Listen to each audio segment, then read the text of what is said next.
ऐसा क्या हुआ था कि देवी अहिल्याबाई होलकर ने अपने बेटे को सुना दी मौत की सजा।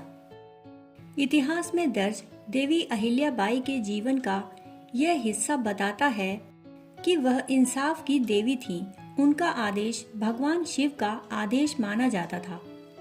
यही कारण था कि न्याय की मूर्ति मालवा की महारानी देवी अहिल्याबाई होलकर अपने बेटे को भी सजाए मौत का फरमान सुनाने से नहीं हिचकी। रानी न्याय करते समय अपने पराये में जरा भी भेद नहीं करती। व्यक्ति से लेकर पशुओं तक के दर्द को वे समझती थीं। अहिल्याबाई होलकर का जन्म 31 मई 1725 को महाराष्ट्र राज्य के चौड़ी नामक गांव जामखेड़ अहमदनगर में हुआ था। वह एक सामान्य से किसान की बेटी थीं। उनके पिता मानकोजी शिंदे एक सामान्य किसान थे। सादगी और घनिष्ठता के साथ जीवन व्यतीत करने वाले मनकोजी की अहिल्याबाई इकलौती संतान थीं। अहिल्याबाई बचपन में सीधी सादी और सरल ग्रामीण कन्या थीं। अहिल्याबाई होलकर भगवान शिव की भक्त थीं और हर दिन शिव मंदिर में पूजन करने जाया करती। इतिहासकार ई मार्सडेन के अनुसार साधारण शिक्षित अहिल्याबाई 10 वर्ष की अल्पायु में ही मालवा में होलकर वंशीय राज्य के संस्थापक मल्हार राव होलकर के पुत्र खंडे राव के साथ परिणय सूत्र में बंध गई थीं।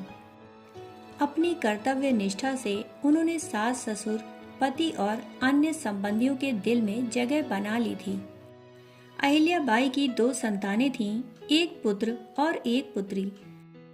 एक बार क्रूरता के मामले में बेटे के दोषी पाए जाने पर अहिल्याबाई होलकर बेटे को रथ के नीचे कुचलकर मारने के लिए निकल गईं। हालांकि इस दौरान एक ऐसा वाकया हुआ जब महारानी को किसी ने रोक दिया। आइए जानते हैं इस कड़ी में न्याय की देवी अहिल्याबाई के इंसाफ से जुड़ी यह घटना। दरअसल एक बार जब अहिल्याबाई के बेटे मालेजी राव रथ में सवार होकर राजवाड़ा के पास से गुजर रहे थे, इसी दौरान सड़क किनारे एक गाय का छोटा सा बछड़ा खड़ा था। जैसे ही मालेजी राव का रथ मौके से गुजरा, बछड़ा कूदते हुए सड़क पर आ गया। रथ की चपेट में आकर वह बुरी तरह घायल हो गया। राजा मालेजी राव बिना रथ को रोके मौके से चले गए। इसी के बाद घायल बछड़े की तड़प तड़प कर मौत हो गई। अपने बछड़े को मरता देख गाय उसी के पास बीच सड़क पर बैठ गई। गाय अपने बछड़े को छोड़ नहीं रही थी। मालेजी राव जिस जगह से निकले थे, कुछ देर बाद उसी रास्ते से अहिल्याबाई होलकर भी निकली। उन्होंने देखा कि एक गाय अपने मृत बछड़े के पास बैठी हुई है। लोगों के हटाने के बाद भी वह गाय मौके से नहीं हटी। यह देखते ही अहिल्याबाई का दिल पसीज गया। उन्होंने रथ रुकवाया और घटनाक्रम की जानकारी ली। उन्होंने सैनिकों को आदेश दिया कि गाय के बछड़े को मारने वाले का पता लगाया जाए। अहिल्याबाई को जैसे ही पता चला कि गाय के बछड़े की मौत उनके बेटे मालेजी राव के रथ के सामने आने से हुई है, तो उन्होंने तुरंत दरबार में मालेजी राव की धर्मपत्नी मीनाबाई को बुलाया।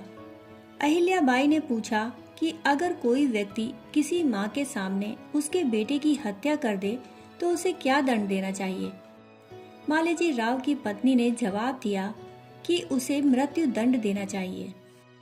इसी के बाद अहिल्याबाई ने आदेश दिया कि बेटे मालेजी राव के हाथ पैर बांध दिए जाएं और उन्हें उसी जगह पर और उसी तरह मृत्यु दंड दिया जाएगा जिस तरह गाय के बछड़े की मृत्यु हुई थी।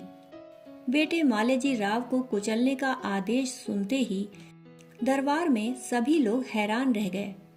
रानी अहिल्याबाई होलकर गाय को न्याय देने के लिए रथ से बेटे को कुचलने के लिए सवार होने लगी, परंतु इस दौरान कोई भी रथ चलाने के लिए सारथी बनने को तैयार न हुआ।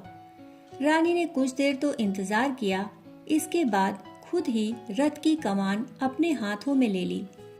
बताया जाता है कि जैसे ही अहिल्याबाई रथ लेकर आगे बढ़ी, जिसका बछड़ा मरा था वह गाय रथ के सामने आकर खड़ी हो गई। अहिल्याबाई ने सैनिकों को गाय हटाने का आदेश दिया। बहुत प्रयास करने के बाद गाय को हटाया जाता, परंतु वह फिर से रथ के सामने आकर खड़ी हो जाती। इस पर दरबारी मंत्रियों ने रानी अहिल्याबाई से कहा कि यह गाय भी नहीं चाहती कि किसी और माँ के बेटे के साथ ऐसी घटना हो, इसलिए यह गाय मालेजी राव के लिए दया की मांग कर रही है। गाय रथ के रास्ते में खड़ी रही। इसके बाद रानी को अपना फैसला बदलना पड़ा। जिस जगह यह घटना हुई थी उसे आज भी लोग आड़ा बाजार के नाम से जानते हैं। 29 वर्ष की आयु में ही अहिल्याबाई होलकर के पति का देहांत हो गया। सन 1766 ईस्वी में वीरवर ससुर मल्हार राव भी चल बसे। मल्हार राव के जाने के बाद अहिल्याबाई होलकर को शासन की बागडोर संभालनी पड़ी। उस समय देखते ही देखते पुत्र माले राव, दोहित्र नत्थू, दामाद फर्ज से पुत्री मुक्ता भी माँ को अकेला ही छोड़ चल बसे। जीवन में इतने दुख झेल कर भी महारानी अहिल्याबाई होलकर ने प्रजा हित के लिए आगे बढ़ना और सफल दायित्वपूर्ण राजशाही का संचालन करना उचित समझा और उन्होंने मालवा की रानी के रूप में 28 साल तक शासन किया और 13 अगस्त 1795 को दुनिया को अलविदा कह गईं। नर्मदा तट पर स्थित महेश्वर के किले में उन्होंने अंतिम सांस ली। ऐसी थी हमारी मालवा की महारानी न्यायमूर्ति अहिल्याबाई होलकर।